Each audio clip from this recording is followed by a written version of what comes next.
A lot of people in survival mode. This is just tip of the iceberg, if you ask us. Really? Yeah. So it's going to get worse. Oh yeah. We fear so. Wow. Don't be part of the rat race. You have to be passionate about what you do. Don't be one of those typical guys getting it for a year or so, then now you think you can be your next great con. It's not going to work. I see a lot of talent, but there's not a lot of Discipline. Yeah, you want to be here for the long haul. You want to build a legacy, make some money as you go along. You got to have passion and drive. You really got to have that. I think in all aspects of life, to be honest, really, to excel, to be the best that we want to be.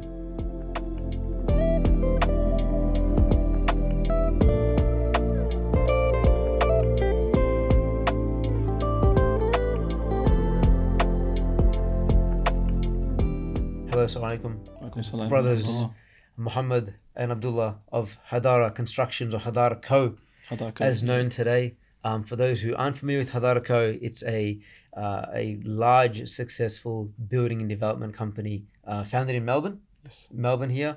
It was founded back in 1965. It's been quite some time. So, and I guess these days to be in the building industry for that period of time and to be successful at it is a testament to a lot of hard work and some sleepless nights here and there, a bit of hard yakka, some good fortune along the way, I'm sure. We must be doing something right. Must be doing something right. That's very, very important. Something that maybe most of our audience probably don't know is that you are both brothers. Yes. So this is a family business. Now, family business has always seemed like it's complex business. Business itself is always complex. You add the family overlay, it's even more complicated. So my first sort of prompt or question to you, gents, is that when you go into a sort of lock horns mode, as sometimes we do in business, my idea versus your idea, what's the tiebreaker? Is it rock, paper, scissors? Do you fight it out? Do you wrestle it out? Hey, bro, let's take it outside. Let's punch on. How do you overcome that sort of lock horns moment? I think, alhamdulillah, we have a very good relationship. Okay. Just this morning we had a bit of a chat about strategies and the ideas are put out there. We have a very good respect for each other. Yeah. Alhamdulillah, and the ideas are tested and resolved. That's purely and simply how it is. We just respect, I think, the ideas that we throw at each other, which is really good. And then if that doesn't work, just over a nice meal. Over a nice meal. Does the job. Fill the belly, it calms the temper, Yep. you'll work through it. Yeah.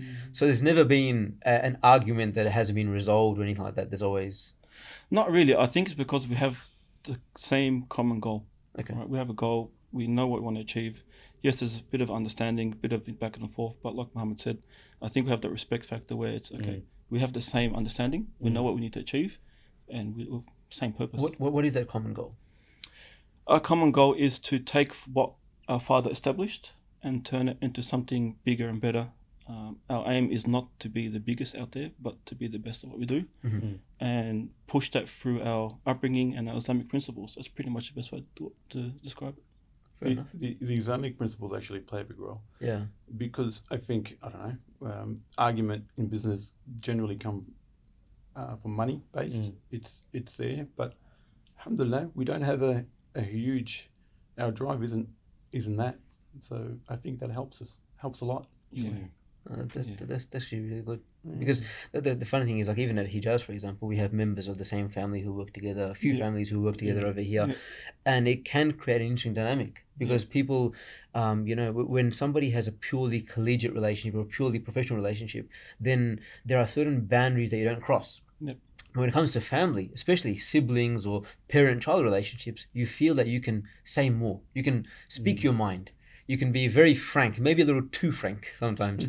So does that come up every now and then? Say, look, you know what? If he wasn't my brother, he wouldn't say this to me.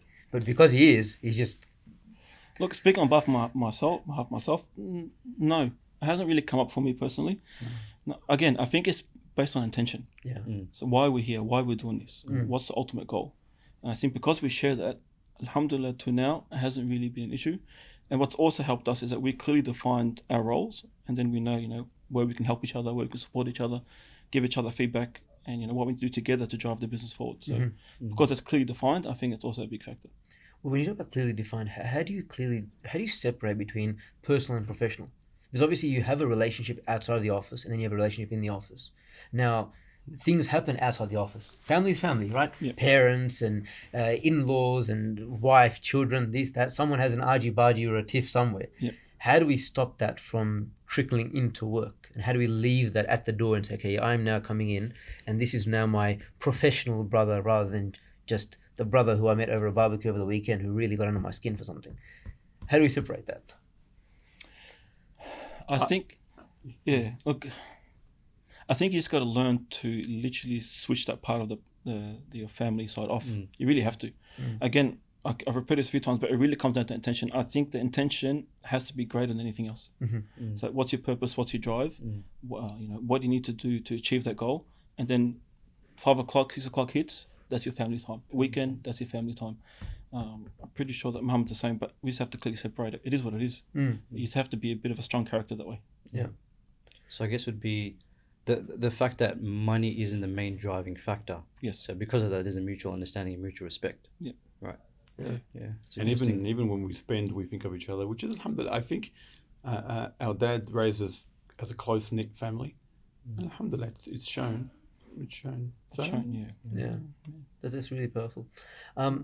When it comes to working or running a family business as it is, the long-term strategy, right? So you have kids. Do you feel that the dynamic will change once the kids come into the picture? Because brother to brother, you've grown up together, family values, parents instill the same values. Kids can be a bit different. Okay, kids between or cousins to one another, or nephew and niece to their uncle, etc., etc. Do you feel? How do you intend to manage that moving forward? How do you intend to manage that? You're right. You definitely touch it because it's just the two of us at the moment. And obviously, Dad's still there, giving us his advice and carrying the stick every now and then. He can't help himself. That's just the Arab in him. Yeah. But I think you just have to be open-minded. You can try to plan for it as much as you can.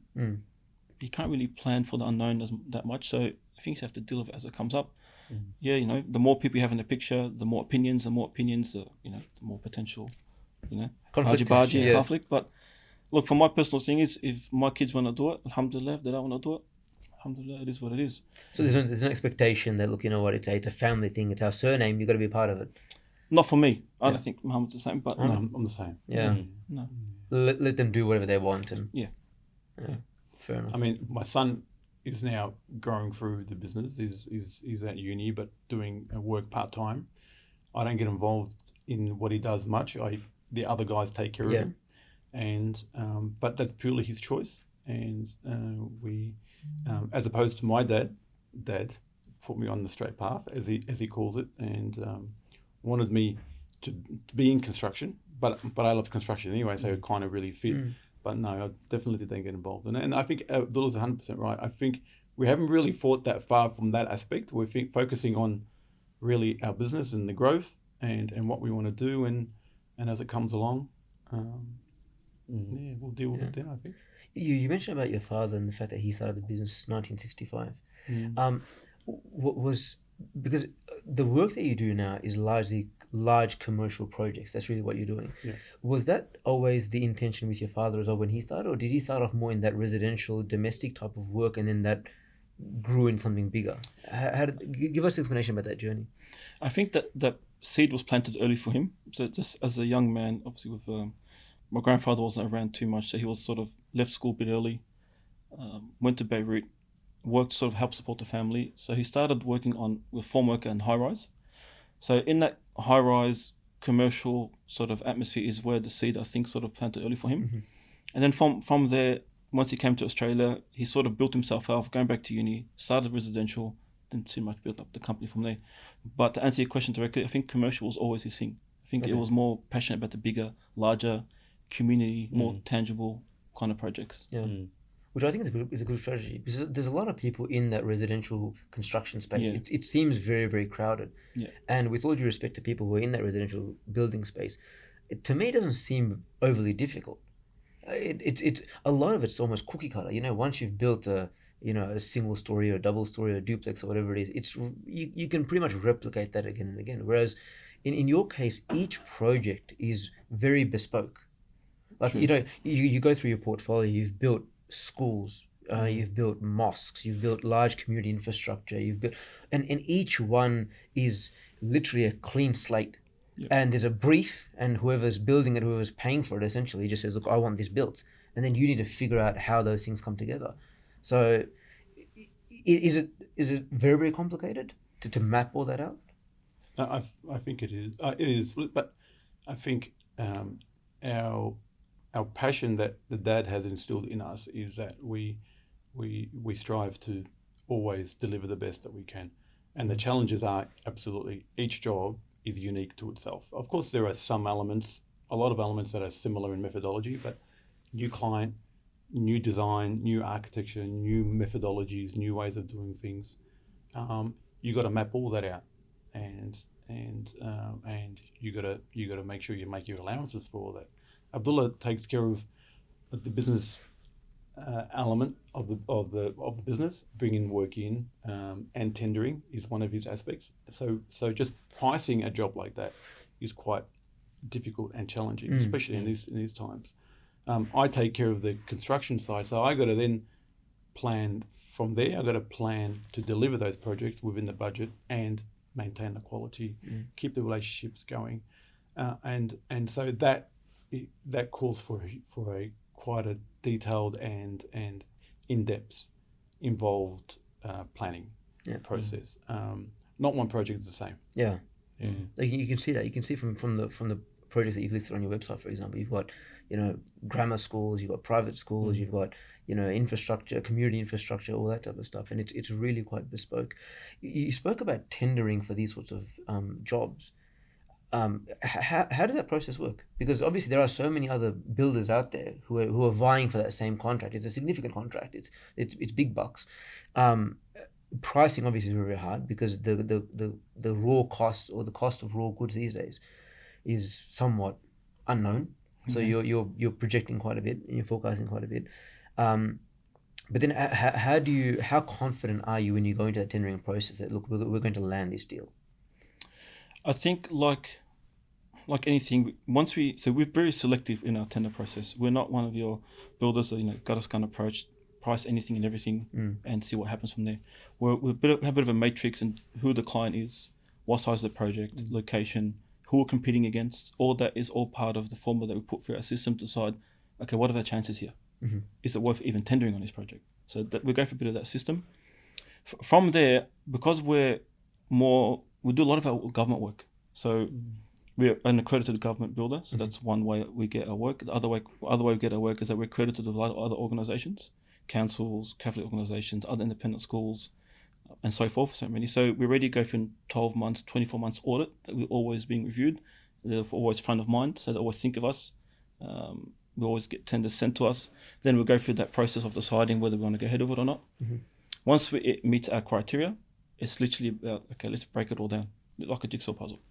Break it all down, put in all different sections and elements, get different area priced, bring it all together, submit a tender, usually anywhere between 4 to 6 week turnaround. You got to submit a tender. And a decent builder tends to get, 1 in 4, 1 in 5 tenders they win. Okay. And we're sort of around that, 1 in 4, 1 in 3.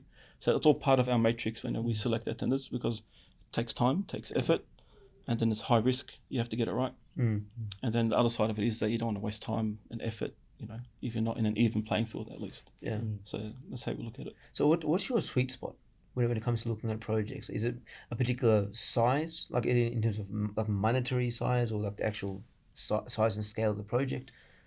Or what's a sweet spot? A sweet spot, there's more than one thing. So alhamdulillah, we can build projects anywhere from 2 million up to 50 million. We're more equipped each individually. So alhamdulillah, we've got that background, we've got that knowledge.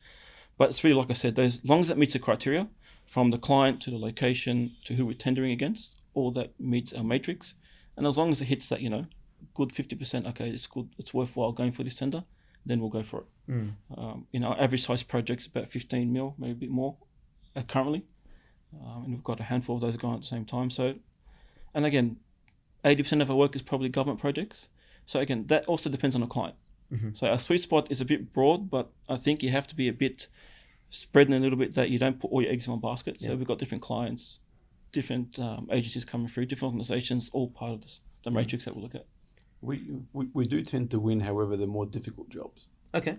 Yeah. And I think that's because I think the run of the mill, or rather the simpler projects, are more competitive. They're more competitive. They're more get in, get out, whereby we tend to win. More the more architecture complex, challenge, yeah. more really demanding Problem solving. live environments. They're occupied, complex builds that you need a little bit of thinking about, and a little bit and a lot of coordination, and a lot of one-on-one with the client. That takes time, and of course the allowances within the contract to have those. And I think we do tend to win those complex projects more. The majority of those. What's the most complex one you've done? And what made it so complex? You could talk about that one. There's one. So clearly there's one. There's one that stands out, and they look at one another like, you know what? Yeah, there is one. Oh, listen, I think The folk of the challenges. The folk of the challenges. I think the most complex projects have been for the community, to be honest. Okay. Community-based projects, as in our Muslim community projects, because most of them, you deal very closely with the community. You have more than one client. Most often, everyone that attends the mosque is a client.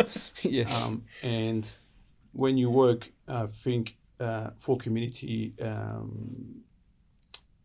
using their money to build a mosque, I think it gets really complicated. It can get really complicated. But one of the most complicated project was probably the Newport Mosque project. Okay. Yeah. Why was that so complicated? Oh, every Was it just the stakeholders, or the architecture, the engineering, the project itself? everything. Okay. Literally, we were innovative. We had to build using very new techniques. We had to innovate. We had a world-renowned architect, and we had a very little budget that just we had to keep on adding to and going back out to the community. And we had about 2,000 clients. It was very challenging. We were there for the construction alone took 4 years. Stage 1 took about 3.5 years. Really? Yeah. Oh, wow. Yeah, and of course we had to stop a couple of times. But Just to get the funding back up. Just to get the funding back Yeah. up. But keeping the quality high and delivering at a low cost is can obviously have its challenges. Yeah. But that's very paradoxical, like most people want the highest quality, but then to get the highest quality, you got to pay the highest price usually. And if you're trying to compromise a bit, or you don't want to compromise on the quality, but at the same time, you got to be within budget. Yeah. And what most clients don't understand, it's not just the material that you physically see, it's also the expertise that you have to allow for everyone to get this right, problem solve and get the right people in. People don't account for that. The clients don't understand. Yeah. And that's why you get a lot of buildings out there that just speak for themselves. Fair enough. That's really good. On the business front, having been involved obviously in the Hejaz business as well, you generally find that a business it runs at a particular level over a period of time, and then there's something that is like it's like a pivot point almost, where there's something happens. Sometimes it's adversity, sometimes it's opportunity, something, and then it goes up to a whole new level. Over your journey, is there anything that stands out to you as being, we were at this level, something happened, and we just took off? Was there a moment like that? Yeah, I think so. And I think one of them happened recently, where and COVID was a big to that testament to that. Prior to COVID, it was challenging. Prior to COVID, very competitive. Profit margins were really low. You had to deliver quick, and get in and get out. And the competition out there, the tendering opportunities were many, but competition was very very demanding. But COVID came in and changed everything on its head. So we were, of course, like everyone else, we slowed down a bit. Tenders started to pick up. We started to win. We were challenged by not jumping in like all the common crowd and going in lower, cheaper, in order to win the job, in order to keep it going. Very risky business. Yeah. I mean, we're talking about multi-million-dollar contracts and having margins of 0 to 4%. No way. Yeah. It's extremely common. Jeez. Extremely common.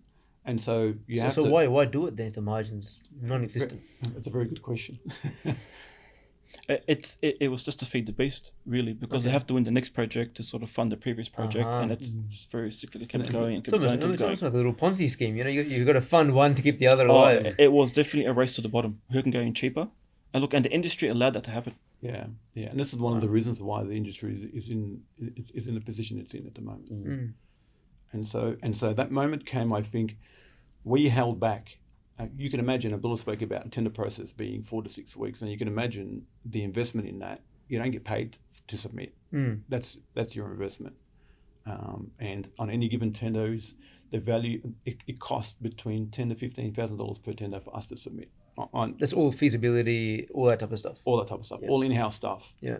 Our consultants, our contractors, all coming together to put in a submission, and so to then pump out all these tenders and not win anything at a stage it can be. Yeah. And so our strategy was to know we're gonna stick to it. This is what we have to achieve in order to deliver a job, both for our sake and for the client. Deliver the best that we can. I mean, we go into a project with the intention of delivering wholeheartedly, and to the best of our ability, and delivering what the client wants in the end. We don't want to go in there half-hearted, and so that was hard. So it got to a point, but then that worked to our advantage. The quality of what we deliver and the personal business that comes with us delivering and giving that to the client was a bit overshadowed by pricing. But when all this all happened, everyone saw the reality of we actually need good builders here. Yeah. We need quality here, and that was the moment when we saw a lot of our clients, new clients, were knocking on our door and saying, "Okay, price this for us," or you got the contract. They were no longer going to the lower price that we're going, and that was. It was little coming in and then shot up, took off. and that was for us was all the hard work and the effort and the just wanting to deliver the best, and not really just deliver the cheapest, and the quality, and we stood by that, so that happened recently. For us, that was like, wow, that was exactly how you explained it. That moment where Just takes off. where it just took off. You know, it's interesting you mentioned that, because that to me ties in really closely with the concept of brand, right? So you have a brand to maintain, and when your name is associated with a project or with a tender, you want that to mean something at the end of the day. Correct. Because that's something that your father started. You guys have built that up now, and inshallah it goes on to the next generation. It's held for a long, long time. But that brand has to have some things that are associated with that. Really high quality workmanship, honesty, integrity, all those deliverables. That's what you stand for. And you shouldn't be compromising on that brand just to, earn a few bucks. It's simply not worth it. If you maintain the integrity of that brand, that brand itself will deliver more outcomes for you. And that's what you're explaining there. I want to 100%. I mean, our projects are so intense that we call it a relationship. It's a relationship. It's almost a marriage between the client, the consultants, and the builder. And if we don't work together and deliver the job the way it's intended, longevity is not there. The quality ain't there. And most of our clients, all of our clients actually, are longevity. They look to hold and maintain those projects for a very long time, and so they want the quality, and they want it to work. Most often too, they come to us halfway through a job, and they want to change a lot of things, because we allow them to come through and to experience the build, and this is where we are. This is what your room's going to look like. This is this area and that area, and so for them, it's a comforting thing, to know that a builder's out there to help them along their journey and to deliver their dream. It's I mean, the best part about what I do, personally, is to see the client at the end of the job and to hand over the keys literally and say, there you go, it's all ready for you to move in. Yeah. And that's the ultimate feeling, to be honest. And to hear from them throughout the course of the next 2 or 3 years to call you and say hello, and you know, it's a good feeling. Yeah, absolutely. Because it's not as if, like, you know, you hand over the keys and that's it, your relationship's done. That's right. Ultimately, they still know who you are. They still know where to find you. If you've done a poor job, they'll hunt you down, essentially. Yeah. So you want to maintain the integrity of that work. That's right. Yeah. It's similar to like lending, what we do here with financial services, that journey that you take a client through when they're purchasing that home. It's one of those journeys that lasts anywhere, you know, 2 to 3 months. Yeah. And that satisfaction that you have at the end where, you know, you've enable that client to actually purchase their first home, or even, you know, build their first home, whatever the case may be. It's a different sort of satisfaction. Yeah, it is, isn't it? It really hits. And I think it comes back to the essence of the business, isn't it? It's like 100%. If you have that, and this is what you're about, you look for those little feelings, you know. And the irony of all this is that you look at your business and our business and any other business, at the end of the day, no matter how much the world has changed, it's still a relationship-based sport. Yeah. That's really what it boils down to at the end of the day. We look at our clients, the clients who are repeat purchasers, the clients who, you know, are always going to love us and endorse us and refer to us and all that type of stuff. Other guys and men and women who we've built the closest relationships with. Yeah. And those who we've chosen to say, look, you know what, we'll send you one email and that's really all you're going to get. Then they reciprocate in kind. Yeah. Similarly with yourselves as well. Like those clients for whom you have done a great job, you're very, very confident that they'll come back for either their own work or they'll refer somebody else on, and it's really a good business practice. And it's something that sometimes, you know, your new age businesses forget that. They become so techie.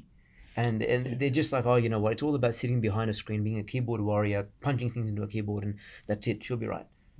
Yeah, that's not going to work. I think You lose the essence. You lose the essence. That face-to-face connection, that customer service is just beats everything. Yeah. And we run that for all our business. So all the clients we deal with, even to all the subcontractors, they all got our personal numbers. They all know how we act, how we work. They can call us, speak to us anytime. It really is a partnership from the client all the way down to, you know, the suppliers all the way through. Yeah. Do you feel like there's difficulty at times managing that expectation, though? Upholding that customer service and ensuring that, you know, the client isn't actually crossing the line as well? Because you do have a lot of, you know, over... Take advantage of it. Exactly, yeah. They've got your personal number, so they'll call you on a Saturday while you're having dinner with family, like, hey, you know, how's the project come along? So how do you manage that sort of... Look, I think it's something we got better at over the years. It took a bit of time, but yes. But I think open, transparent conversation is the way to go. We just have to tell them. I think what we've got better at doing over the years is saying no. Yeah. And that's what it is. And you got to set your boundaries. Boundaries are important.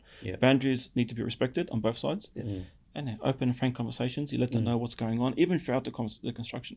This is happening. This might potentially happen. We have a philosophy of providing a problem solution kind of philosophy. Look, there's a problem here, but we also found a solution. It's not about here's a problem, go away with it. So as long as you have that connection and understanding, they tend to respect your boundaries more. Learn to say no, and so I think respect it better. That component that you mentioned, that you always follow up a problem with a solution. I think that goes a long way with clients. It could be anything, especially dealing with clients here as well. It's that processes, like be it, you know, construction or even lending, there's always issues along the way. But if you maintain that sort of relationship with the client, they're a little bit more understanding, I guess. And as long as you follow that up with some sort of a solution, it's reciprocated well. They need to be felt that they're part of the journey. Yeah, correct. So as long as we do that, and I think we do it well, seems to be working. Yeah. But I think it also helps clients when things are sort of preempted or forecasted. Where, let's say, for example, if you know that we're going to encounter a problem down the line, let's have a discussion about it today. So similarly, we always tell our staff that, look, if, for example, you feel that a client, for example, may not be at the end of the day eligible for this loan or this product or whatever it is, have that honest chat with them up front. Don't leave it till too late in the piece where they've built up these hopes and they've gone out there to display homes, to look at, you know, designs and floor plans and color scheme, this and that, and then all of a sudden we come and burst their bubble. Then they get very, very peed off. So similarly with yourselves as well. If something is simply not within the realms of possibility, it's best just to call a spade and say, look, you know what, it's not going to happen. Sorry. Okay, or it's not going to happen within your budget. Okay, we can make it happen, but hey, it's going to blow you out by this much. So I think that helps a lot. Talking about blowouts and blow-ups and problems, right? Yeah, I think you know where I'm going with this. we now find ourselves in a very, very peculiar time in the construction industry's history, or particularly in modern record. Okay, I don't know what things were like back in the 60s or 50s or whatever it is. It's definitely unprecedented. Yeah, unprecedented. It definitely is. So there's all this chaos. You've got very, very large names. You've got people like ProBuild and Porter Davis recently. You got Metricon struggling. You had Grocon struggling. These are sort of, the pillars of Australia's construction. Both commercial, large, domestic, this and that. What's causing all this chaos? This is your forte. You're in this space all day, every day. What can you put your finger on maybe one or two or three different things that say, look, what, this is why we are in the predicament that we're in? I think it's pre-COVID though. COVID exploded everything, which really tipped it over the edge. It's pre-COVID. When you talk about business, when you talk about ProBuild, who had billions of dollars of turnover a year and had only, marginal profit. Yeah. That's the issue right there. I think that's one of the main issues. I believe, I think we both spoke about this, I think we both believe that it's a bit hard to say, but it's the cleansing that the industry needs at the moment. Very competitive, hard-lined contractor builder relationships weren't the best. Not a lot of trust in the industry. Supplier issue, all this stuff was pre-COVID, in my opinion. When you go into a project at those margins, and then you have to pull it all together, and then you get hit with COVID, increase of cost of materials rather, supply chains, contractors, shortage of labor, really just added to the big issue that was there prior, in my opinion. So their small margin just got absolutely squeezed to nothing. It was unsustainable. They got exposed. So what was your normal index going up 1 or 2%, your normal throughout the year for the last 20, 30 years, it's been 1 or 2% every year, and all of a sudden within 12 months you hit with 30% increase. And they're locked into fixed sum contracts, and by the time that we sign a contract, they're not building to maybe 12 months later. So it was a perfect storm, and it was bound to happen. But it's right, it's a cleansing that the industry needs. It just depends what the powers to be want to do from here. I think it's a bit of a crossroads. So do we keep going down this rabbit hole, or do we still look, okay, is it time to sit back, time to change the industry, no longer giving it the projects to the lowest price builder, because it was just a race to the bottom at the time, giving it to the builder who sort of prices more appropriately, giving it to the builder who's willing to go in that little, put the extra hard yards, get a little extra mile to get it done right. Because what the prices are now is what the building should be costing. Whether 6 months, 12 months, 2 years down the track, whether that means margins are going to go up, that's yet to be seen. But I think what it means is that there's going to unfortunately be a few builders are going to fall off the edge, and the system needs to be fixed. And COVID caused it to sort of put in a limelight. But let's see what happens. But during COVID, you had all these government stimulus coming in, like builders. There were so many incentives for people to build a new home that almost artificially propped up the industry once again and gave it to sort of its last legs to push it further. So we were saying essentially that was a really bad policy. I don't know. I'm not in government. Politics here. I'm not in government. Depends who you speak to. Yes, it was, and it was maybe ill-timed, possibly. But I think the public needed some kind of stimulus. That's what governments do. Was it a bad policy? It's hard to say. For us, in the commercial world, it's all pretty much when we talk about education, universities, or we're talking about government or Catholic, those are institutions that spend on those facilities. So we're kind of away from the residential side where they were, all that stimulus came in. It did affect us in a certain aspect, of course, when you look at shortage of materials and trade and so forth. Did it directly affect it? I think it did. It wasn't sustainable. There were a lot of builders out there that weren't. So it's just the industry as a whole. There's so many aspects you can look in, so many areas you can look at, and pick on licensing to keep up with all these new builds, all these new builders who came out of the woodworks. Were they financially able to do it? Did they have the right skill set? There's all these questions that come into play in my mind. So it's a bit.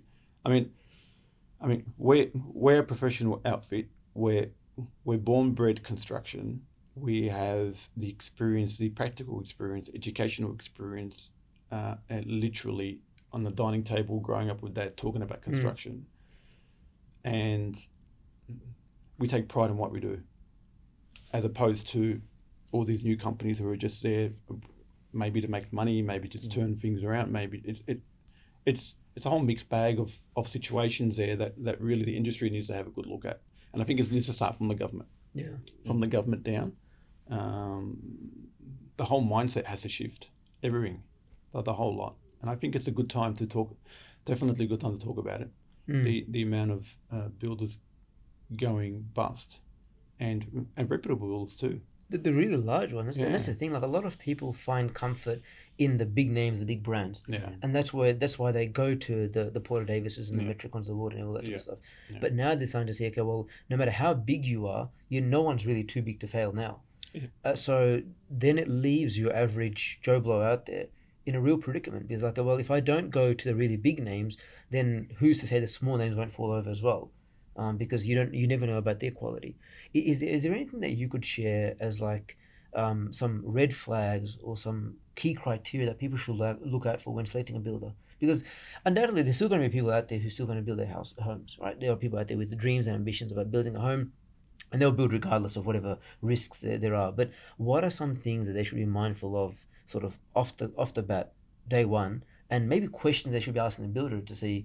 Because the funny thing is, on the drive into work this morning, I don't know if you saw this, it's on CityLink over here, there's a billboard there with Henley, and it's like backed by some $X-billion company. Yeah. So that's their way of saying, look, you know what, we're not going to fall over because we've got huge backers. We're not like the rest of these guys, the rest of these minnows who just fell over. Is that what people should look for now? To start talking to builders about, hey, who's backing you? Where's your funding? How much capital? Show me your balance sheet. Surely the average person can't ask for that.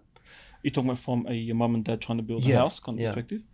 The red flags. Look, you definitely should do your homework.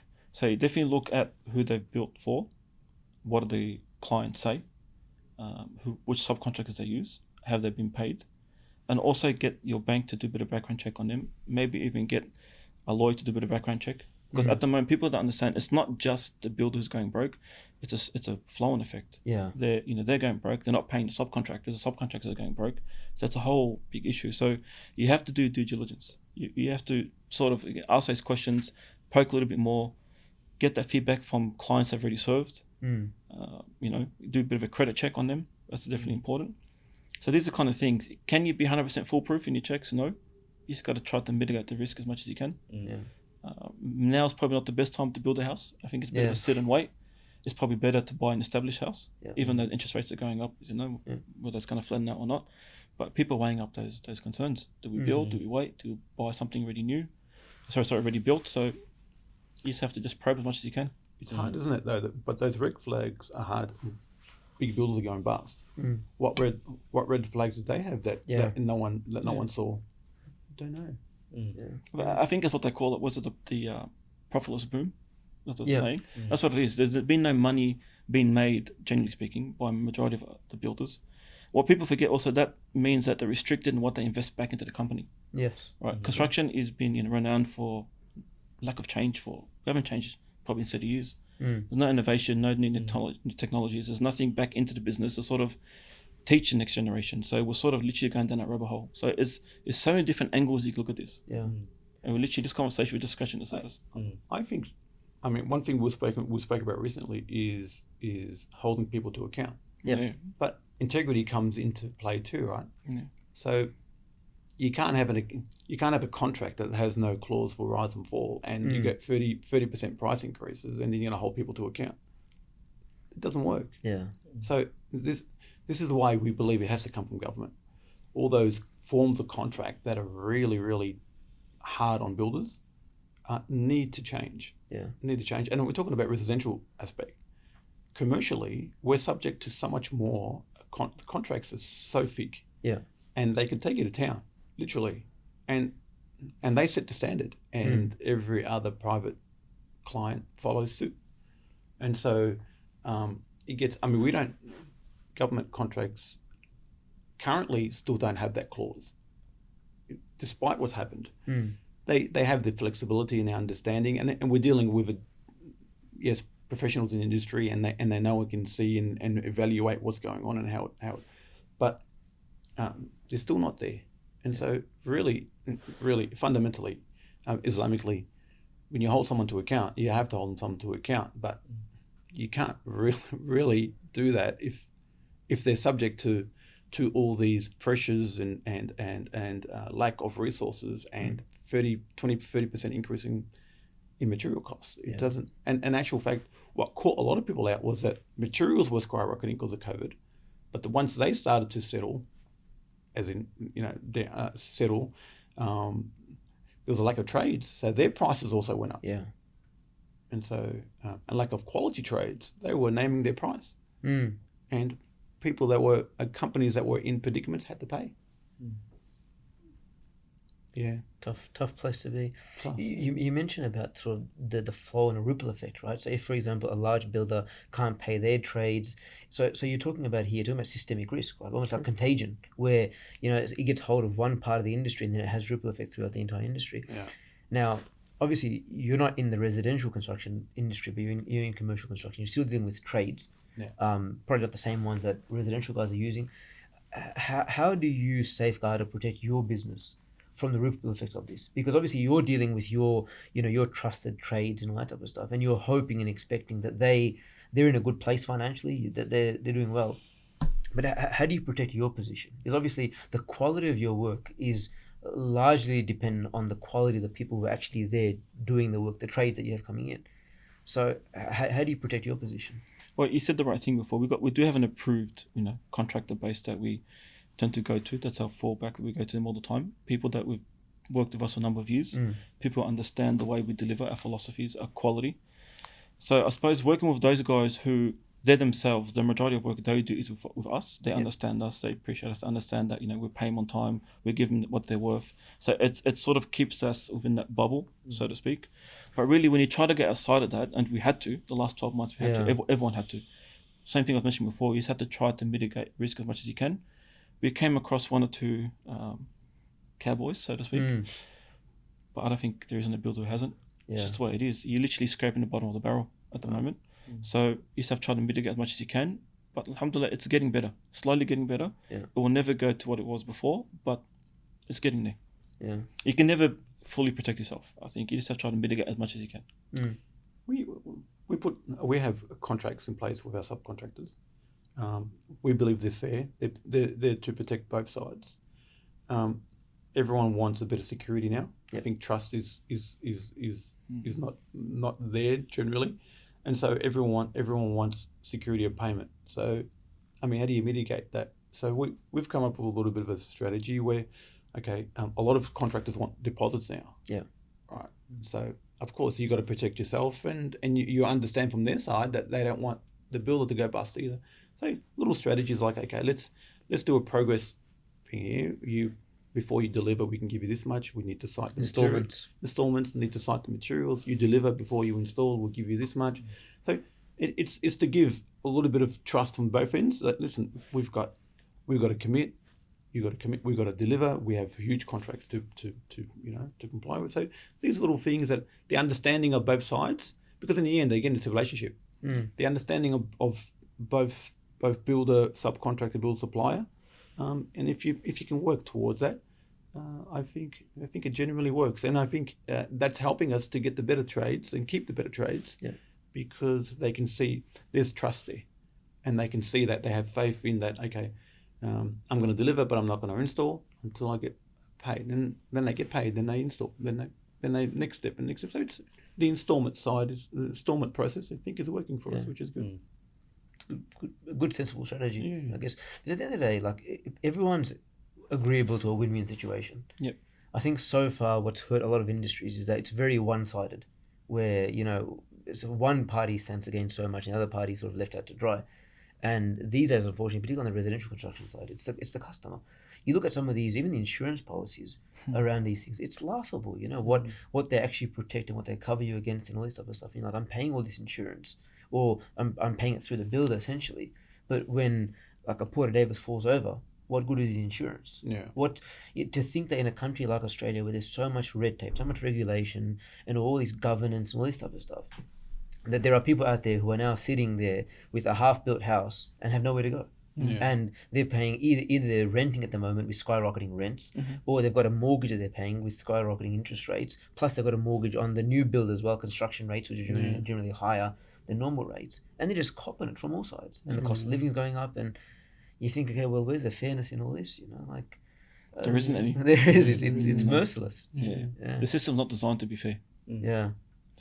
Just be open and honest about it. And yet to be sold to Australia as being the Australian dream, right? Owning your home, building your home is the dream. For who? For the banks usually. Yeah. For me, it's sad because we're in the industry. We love what we do. We take a lot of pride in what we do, but to see it being in shambles like this, it hurts because it's a profession in the end. It's not a good feel. I can only ever imagine what the mums and dads are going through. The people that have have half built homes or have paid deposits and haven't even started and all those stuff is those cases. It's sad. Well, some instances now you've got these tradies going back to these houses and tearing out Yeah. whatever materials they can recoup, and like, that's harsh, man. Like, come on, like, what wrong has the customer done? It's the builder's problem. It's not the customer. They're just there's no morals in that industry anymore. Nah. Out the window. Has that always been the case with the no morals, or? It's always been a bit of a dogfight. But at the end of the day, the client just gets the building, and then after they go, they don't see all the toes and fro's in between that. But it has been a bit of a dogfight, especially contractually, especially in the commercial side of us. It's always been a bit of a headache. Who's going to win? It's a bit of a tightrope kind of hustle. When you go into a contract, it's tight margin, and the contract's very heavily the client side. It's always going to be that scenario. You're always fighting. You're always fighting to meet your obligations as a builder, but you got tight margins. So then the push and the obligations get pushed towards the contractor. The contractor's fighting the other way, and then the suppliers. So it's all fun and games. Yeah. Doesn't sound that fun. As you you peel back the layers and you sort of open the hood to see what's actually going on inside. I think a lot of these crises expose all that, where everything seems hunky-dory when things are going okay. And you might see a few issues, marginal issues around the fringes, but now when everything's being unearthed, a lot is coming to the surface about failures, systemic issues across the whole board. Well, to the untrained eye, when they see multi-million-dollar projects, they automatically think, okay, there's a lot of money being made here. But they don't see the 0% margins. They don't see that. What we're seeing now with a few of the bigger boys going under, this is just tip of the iceberg, if you ask us. Really? Yeah. So it's going to get worse. Oh yeah. Yeah, We'll get worse. We fear so. Wow. Okay. I mean, all the industries and all the associations that we're affiliated with, all the newsletters that we get, all the podcasts that we hear are all suggesting that it's going to get a little bit worse before it gets better. Yeah. Actually, the ASIC report I read just recently, from July 2022, there's been 1,236 insolvencies related to construction companies. That many? That many. Australia-wide. And like I said, it's tip of the iceberg. Unfortunately, going to be a few of the bigger boys also will go under. A lot of people in survival mode. So because everyone's sort of a bit of a sitting back kind of attitude at the moment, that means, the forecast for the next 6, 12, 24 months may dry up a little bit. So I think then we'll start seeing it. Towards the end of the year, we'll start seeing a bit more. That's scary to hear. Especially from gents like yourselves who are in this space, who know this industry well. But finger on the pulse. I think it's time where those who are resilient will sort of shine. Stick to your principles. So like Mohammad was saying before, even during COVID, there's a time when we sat back like, okay, it's time to look at a system, better system. We've got our ISO accreditation. Let's work on our business. And as people like they sort of think outside the box, I think we'll be fine through these hard times. So is that sorry? Go ahead. Yeah, they're going up to. So I guess that's the key to safeguard the whole business, and is just ensuring that you're constantly just re-strategizing and ensuring that you're just on top of everything. You have to be adaptable. Yeah. You have to be. Yeah. Otherwise, you just doomed to fail. Yeah. And I think you'll find the companies that do that and invest in that, I think are the companies that you should maybe be looking out for. I mean, again, it's a profession that we love to do, and this is what we're about. And I mean, the opportunity came where we saw that. I mean, we've gone through so many struggles, but it's faith, and us being conservative in our spend, that has kept us in good stead. And sticking to our guns from our pricing perspective and our integrity perspective. So basically, it's when you go through hardship, you ask yourself why and why and why, and then, but you have the faith to stick to it, and then come out the other end and say, I understand that we stuck with it. We stuck with our faith. We didn't do anything untoward. We kept strong, delivering properly, doing the right thing for the client.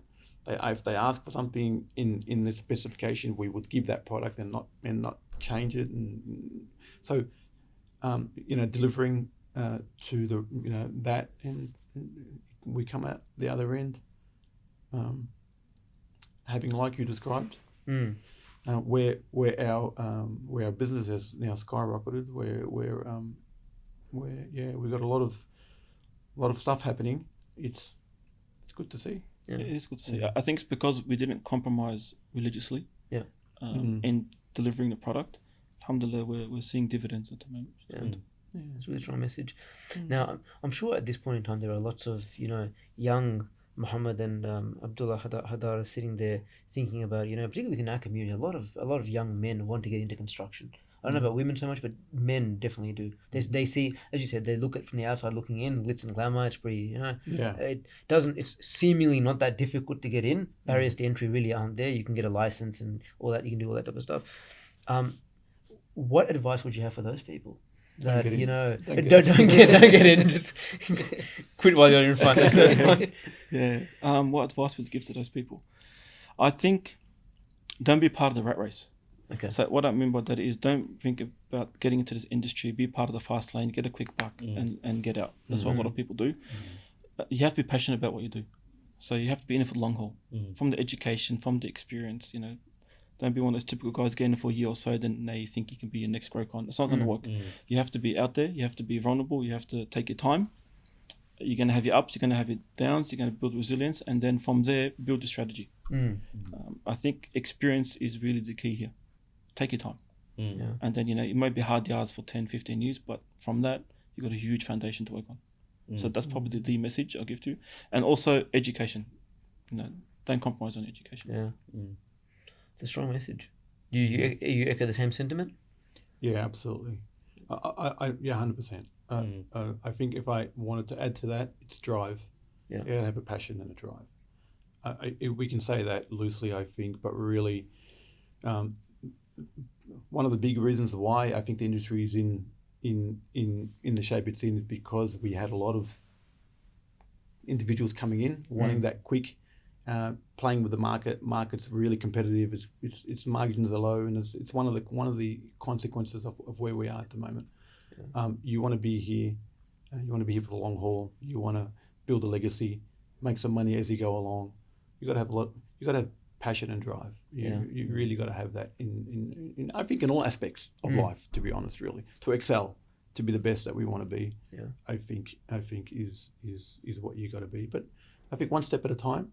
I think.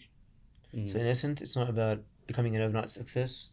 It's not just a race in the fast lane to try living a life of glitz and glamour before you can actually genuinely afford it. And I think that's where a lot of our younger generation get caught up in this. They're very hasty. They need instant gratification. They want things done yesterday.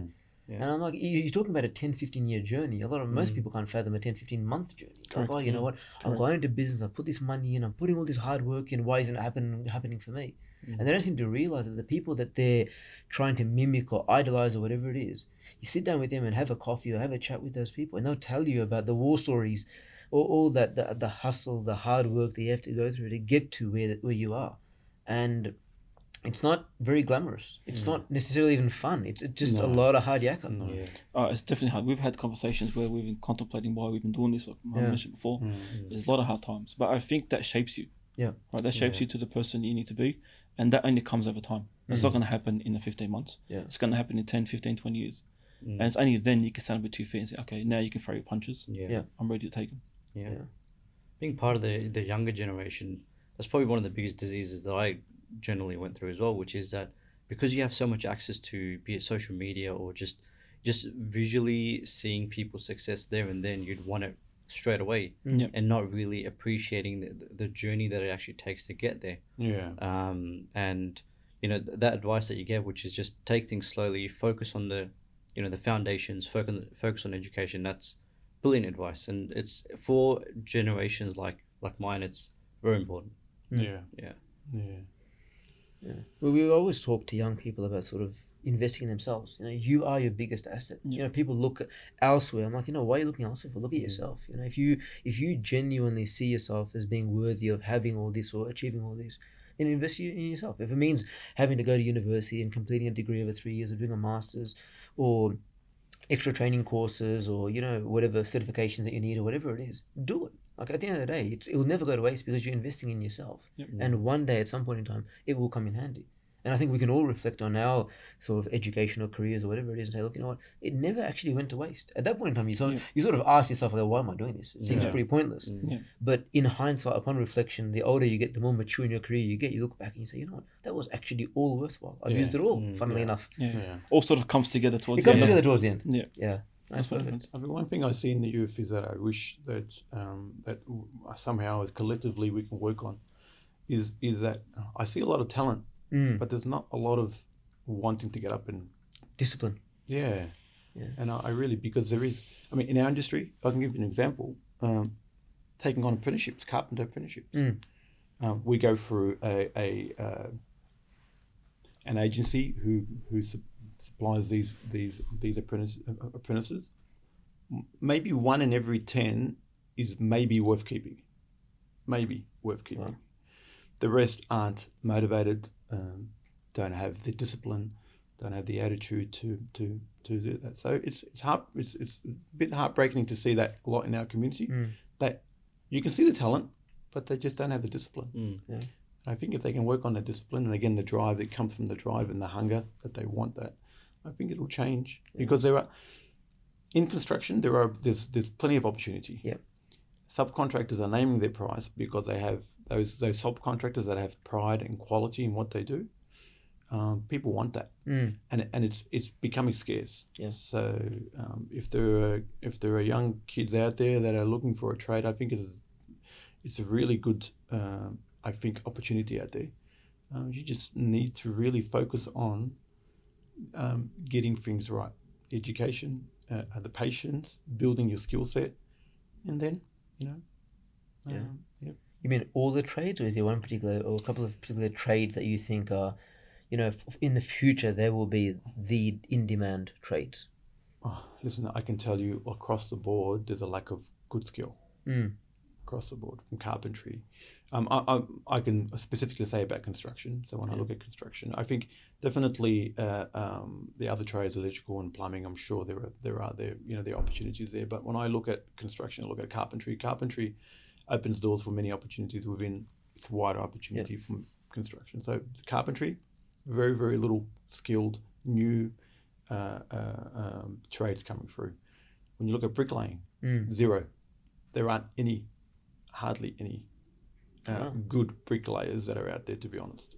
There are, but I'm just saying it's very difficult to find a really good bricklayer out there. So when you look at, there are certain trades that are really that could definitely make a very good a career out of. And when I look at individuals, I look at it's just because you're a bricklayer doesn't mean there are very wealthy individuals that are bricklayers. Absolutely. That are bricklayers, and they made a very good career out of it and business opportunity. You can still be a business-minded bricklayer. You just got to sell it and get it done right. And so, I think. I think once upon a time there was probably like a negative stigma around being in trades. I think these days a lot of people, even people who are professionals, are pushing their kids into the trades and saying, you know what, you live a better life, man. Seriously, physically you'll probably stay fitter and you'll earn more money. You can probably work a different schedule. You're not stuck in like an office type 9 to 5. Wear a suit, turn up over here, blah blah. You have a lot more flexibility, a bit more better for your lifestyle and whatnot. And particularly if somebody's smart enough to sort of build an apprentice base and this and that, that means that even as they get older, they're not having to be the bricklayer themselves. They can just run a business. That's and never other people coming in and doing the work for them. So you play your cards right. You have the right strategy, the right attitude, the right mindset. And it works out well. Excellent. Gents, that brings us to a close on the formal side of the podcast. We usually end our podcast with 10 rapid fire questions. Okay. So rapid fire, I need a quick response, generally a couple of words. First thing that comes to mind, hit it. Okay. Oh, no, I think I'm in trouble with this one. So, I'm thinking the same thing. I don't want ums, oohs, ahs, okay? I just want Normally I say immediate. the one thing. Okay. So question 1. What is your dream development location? It really depends on the project. But I need a rapid fire. rapid fire. I think it would be good to build something maybe back home, Middle East somewhere, maybe Saudi. I think it'd be a good dream Saudi. location. Okay, yourself? I'm thinking we're somewhere on a beach where I can all work and chill at the same time. Work and chill at the same time. Yeah. Work-life balance. Perfect. What's your favorite meal after a hard day's work? Lebanese barbecue. And Lebanese meat on the barbie. Meat and barbie. Oh man, we're fasting now. This is hurting. Yours? I would have to say the same. We have very famous steaks that we cook on our sites. Barbecue steaks are beautiful. Awesome. Very good. If you could build anything, unlimited budget, no constraints, what would it be? Unlimited budget, no constraints. That's a good question. I'm happy you're going first, by the way. Because I'm you know, it's so broad. If you've got one, you go first. Look, alhamdulillah, Allah's given us the ability to build a number of mosques, so I'll keep building more houses of God. Okay. Yourself? I could tell you mine was going somewhere else. Yeah. I bought you back. No. I bought you back. You go where you were going. I like buildings that, and you put mosque has this. This is a longer answer, but I like buildings that are a foundation. Those buildings that will stand for hundreds of years, and that will look upon to be a piece of craftsmanship, and that's what I love the most. So, a building like that will stand the test of time and it'll look great 200 years from now would be awesome. That's okay. Interesting. Amazing. Who was the biggest role model growing up? Look, it's a two-part question. Obviously, we have our religious role models, no one after the Prophet Muhammad. But I think for us, I'm talking about Dad was a big role model for us. Yeah. For me as well. I think Dad was the only person. Dad was the only person? Yeah. That's perfect. Okay.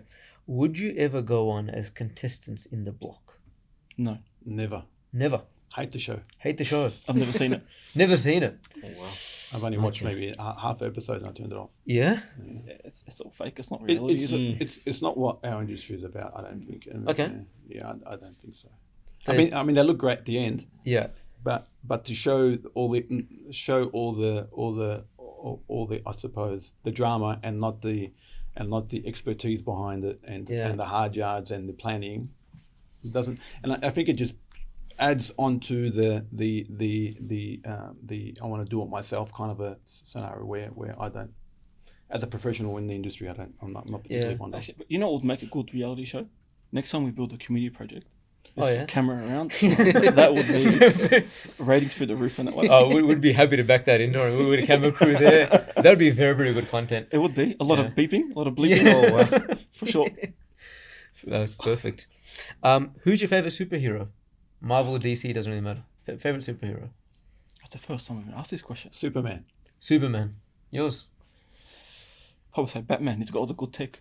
Batman's a good tech. Okay, spot on. Favorite holiday destination? Favorite holiday destination? I'm thinking beach. Thinking probably the Maldives, maybe. Maldives. Okay. Melbourne. Melbourne's beautiful. Holiday destination. You'd holiday in Melbourne. Mornington. Have you ever tried just to come into the city and stay in a hotel for a weekend? Staycation. Yeah, done that. It's really good. Yeah, really I actually good. can't disagree. It's actually really good. It's Staycation. really good. You don't really see, we don't see what's in front of us, do we? You actually get to experience your home city like a tourist would. Yeah. And I'm like, this place is amazing. As a tourist, no wonder people keep coming back. Yeah. Okay, really good. Second last question. Mum's cooking or wife's cooking? Are the cameras off?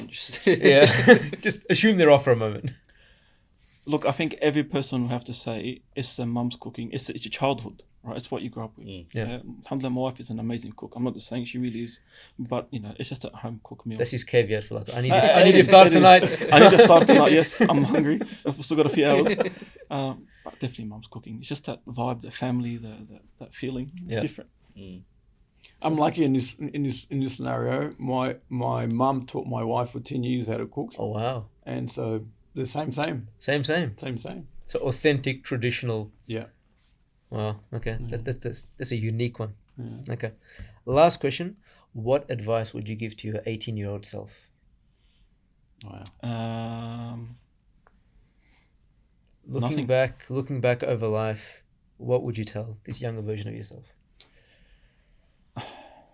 From a career perspective, I got to break this into two parts. Career perspective, no, I think I'm not the type of person to look back and say what if. I think you just keep going with the journey and you keep growing. I suppose from a religious perspective, take advantage of your youth more. As the Hadith Prophet Sallallahu just take advantage of youth as more ibadah and so forth. But from a career perspective, no. I just learn from my mistakes. Just keep going. Self? Your 18-year-old self, what would you tell yourself? When we had hair. When I had hair. Same here. Maybe we can visit that same. Anyway, sorry. Figure it out. Listen, I'll share what I tell my kids. Don't worry about the outcome. Just give 100%. 100%. If you do your best, you'll get there no matter what. Because I think doing your best is a skill set for the rest of your life. Yeah. And I think that's the ultimate advice I would give myself. The other one is, if I can add, don't miss any opportunity. Take them all. Yeah. Take them and make them the opportunities. Take them and make them. Yeah. Solid advice. Yeah. Well, that's that. If you've got no more further questions or discussion points. I've got a question. You've got a question. So, who cooks better, mum or the wife? I'm asking you. Oh, now. you're asking me? Yeah. No, that doesn't I'm work. throwing it back. That doesn't I'm work. throwing it It back. doesn't work that way. You see, I'm the guy with the tablet. I get to ask the questions. You're the guest. You've done your bit. No, I've been asked the question, and I gave my diplomatic answer. Diplomatic answer. I just figured that it's very unlikely that my mum's going to watch this. Okay. Oh, okay. So I was like, you know what? And the wife follows this podcast quite religiously, Okay. so I always say the wife. So is she going to listen to this podcast? Are you saying this? Yes. Yeah. But I've always said that I've been very blessed, like yourself, where both mum and wife are very consistent with their food. So, and that's always allowed me to pack on the weight. But keep trying to work it off, and Ramadan's a good time to try doing that. So, you do what you can. But overall, gents, thank you very much. Jazakallah khair. Great conversation, very insightful, very beneficial. I'm sure our audience will, benefit immensely from your insights and from your story, and also from all your encouragement as well. Thank you. Thank you for having us. Thank you for having us.